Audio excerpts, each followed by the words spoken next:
La parole est à monsieur Robin Reda pour le groupe Renaissance.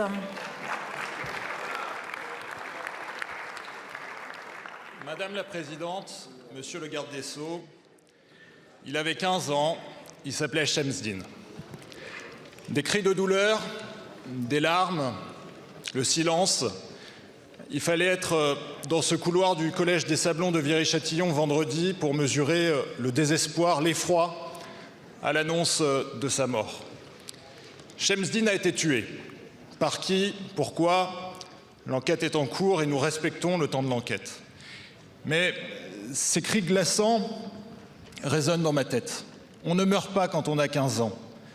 On se blesse en jouant au foot, on ne se fait pas massacrer au bas de son immeuble. On ne meurt pas quand on a 15 ans.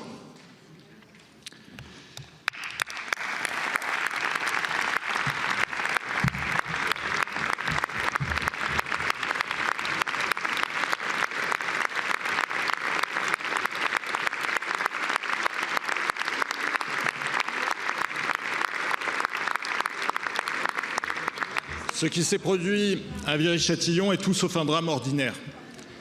Ils ont pris Shemseddine, ils l'ont arraché à sa maman, à sa sœur, à son frère, ils l'ont arraché à ses amis, à son collège, à son quartier. Et je veux avec vous exprimer nos condoléances à sa famille et à tous ceux qui l'ont connu.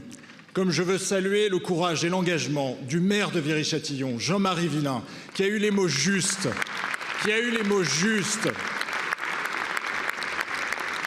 pour dire le traumatisme d'une ville et pour dire l'émotion de la nation tout entière. Monsieur le garde des Sceaux, le temps de la justice est venu.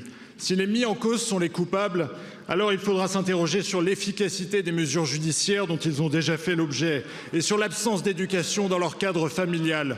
Si cette mise à mort relève d'une pseudo-réputation dans la rue, au collège ou sur les réseaux sociaux, il faudra savoir pourquoi certains considèrent encore qu'une fille puisse être la propriété des garçons de sa famille. Il n'y a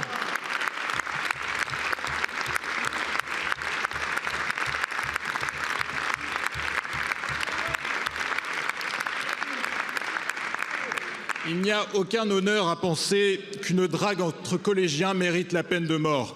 Est-on prêt à utiliser tous les moyens pour faire comprendre aux mineurs et surtout à leurs parents qu'aucun précepte moral ou religieux ne peut servir un acte barbare?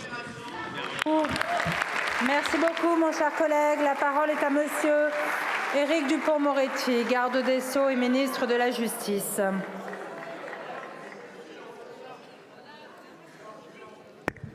Merci Madame la Présidente, Mesdames, Messieurs les députés. Monsieur le député Reda, d'abord, je voudrais vous dire au nom du gouvernement que nous présentons à la famille de ce jeune homme, à ses proches, à ses amis, au maire de Viry-Châtillon, au personnel scolaire, toutes nos condoléances.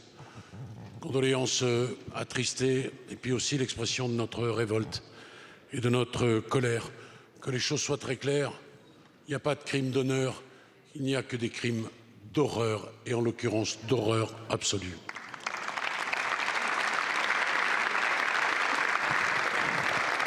Bien sûr,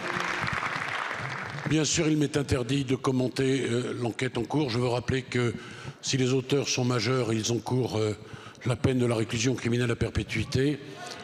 S'ils sont mineurs, ils encourent 20 ans, mais la juridiction a toujours la possibilité d'écarter l'excuse de minorité.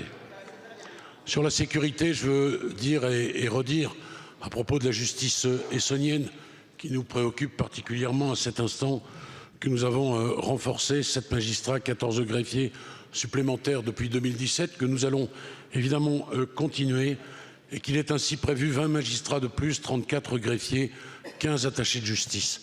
Je veux solennellement rappeler ici, à cet instant, bien sûr, la responsabilité des parents quand ils ont oublié leurs devoirs.